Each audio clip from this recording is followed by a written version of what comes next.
Friends అందరికీ good night. మాదైతే ఈరోజు అయితే కిచిడి, మేమైతే కిచిడి వండిన అన్నం పెసలు పోసి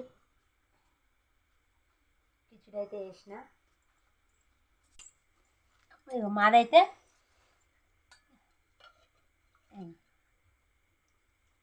పచ్చి పులుసు ఇండ్లకు, కాకపోతే ఇండ్లకి ఏంటంటే పచ్చిమిరపకాయలు వేసి వంకాయ వండుకుంటే బాగుంటుంది. ఇది మాదైతే కిచిడి బాగుంటుంది,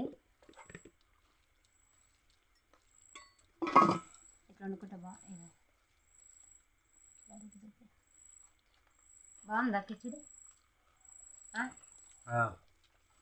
బాగుందారా నాన్న? తిన్నారుగా మీరు? బాగుంది, సూపర్ ఉంటుంది. ఇట్లనైతే ఈ కిచిడి అన్నము అంటే ఈ పెసలు పోసి, పెసరపప్పు కాదు పెసలు పోసి చేసుకోవాలి, బాగుంటుంది. పెసలు వేయించి.